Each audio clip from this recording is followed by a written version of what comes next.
नमस्कार शेतकरी बांधवांनो, स्वागत आहे तुमचं किशोर दामेत्र यूट्यूब चॅनलला. आणि हा बाग जो आहे तुमच्यासमोर तो दिसतोय तो अडकण बहारेला म्हणतो आपण.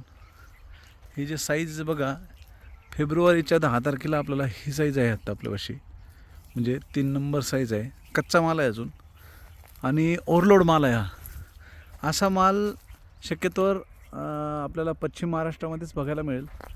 विदर्भामध्ये असा माल खूप कमी ठिकाणी आहे. आपल्या विदर्भ दौऱ्यामध्ये मागील जो दौरा होता मागच्या 15 दिवसातला, तर त्याच्यामध्ये आपल्याला एक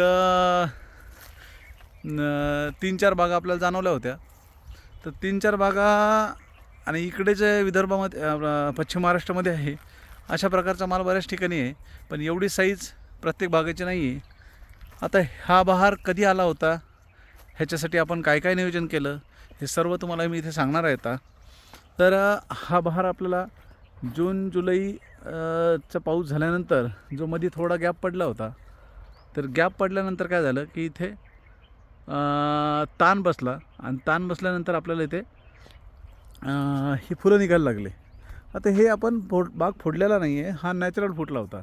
कारण इथे मृगबार हार्वेस्ट झाला आहे. मृगबार कमी निघाला होता, एक 500-600 कॅरेट. इथे हा झाडाचा घेर बघता एकदम किरकोळ आहे आणि तेवढा माल निघून मग आता जो हत्तीबार फुटला आपला, तर हत्तीबार फुटल्यानंतर आपण याची काळजी काय घेतली की बेसल डोस याला डबल दिला.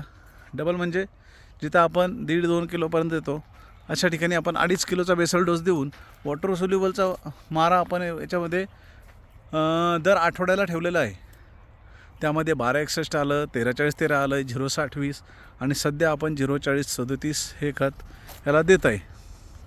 झाडांचं वय तुमच्या खोडावरून तुमच्या लक्षात येतं आहे. झाडांचं वय 18 ते 20 वर्षाच्या आसपास आहे आणि त्याचा घेर वगैरे बघा, घेरही खूप सुंदर आलेला आहे. आता 300 झाडं आहेत, 300पैकी 300ही झाडाला माल इथे आपल्याला आहे. 30-40 झाडं कमी फुटलेले आहे. तर हा माल आपल्याला समजा हार्वेस्टिंगला एक एप्रिल 15 ते मेच्या स्टार्टपर्यंत आपण 100% हार्वेस्टिंगला आणणार आहे. आता तुम्ही म्हणाल की एवढं करून मृगबार आपण इथे गमावणार आहे, तर तेच प्रयत्न चालले की आपल्याला 15 एप्रिलला जर हा हार्वेस्ट झाला, तिथून पुढे याला तानावर सोडून आपण याला मृगबहार पण इथे घेणार आहे. कारण झाडामध्ये तेवढी कॅनोपी आहे, ताकद आहे, त्यामुळं आपण ते शक्य करून दाखवणार आहे. याच्यामध्ये मृगबहार पण घेणार आहे. आता हा जो माल लागलेला आहे, हा मालाचे रेट जे आहे हे आज आपण ठरवू शकत नाही, पण एक अंदाजे आजचा भाव चालू आहे 60 रुपये किलोचा चांगल्या मालाचा. तर माल कमी झाल्यावर निश्चितच तो भाव आपल्याला वाढीव भेटणार आहे. 70-80 रुपये आपण असं म्हणू शकतो. ह्याच्यामध्ये बघा अशा प्रकारची साईज आहे. ही साईज निवडक पूर्ण निघून जाणार आहे.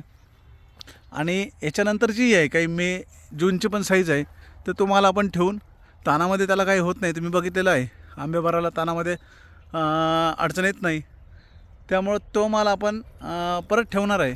तर तो आणि मृगबार जो नवीन निघेल तो या सर्वाचं वर्षभर इथे हार्वेस्टिंग सुरू राहणार आहे. आतापर्यंतही ह्या बागेमध्ये आंबेबहार, हत्ती, म्हणजे मागच्या वर्षी मृगबाराला सुरुवात झाली, मृगबहार, आंबेबहार, त्याच्यानंतर परत मृगबहार, आता हत्तीबहार, त्याच्यानंतर अडकण बहार आणि परत मृगबहार, असं हे चक्र इथे चालू राहणार आहे. आणि हे चक्र चालू असताना झाडाची जी झीज होते, कारण एवढा माल सलग काढणे आणि झाडाला आराम न देणे हेही खूप मोठं आव्हान आपल्यासमोर होते. तर ते आव्हान आपण पेललेलं आहे. कारण तो एवढा माल 3-4 बहार काढूनही तुमच्या समोरचे झाडं दिसते, त्याच्यामध्ये तुम्हाला पिवळेपणा नाही किंवा कुठे तुम्हाला झाड काडीवर गेलेलं दिसत नाही. तर हे सगळं योग्य नियोजन, वेळेत सगळ्या गोष्टी करणे, पाण्याचं व्यवस्थापन, ह्या सगळ्या गोष्टीचं हे म्हणजे आपण नियोजनबद्ध काम ठेवलेलं आहे. म्हणून इथे आपल्याला हे बघायला मिळते.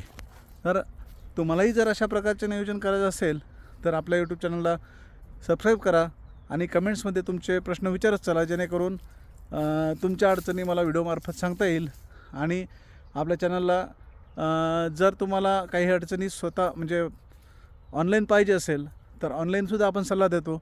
त्यासाठी तुम्ही संपर्क करू शकता. धन्यवाद.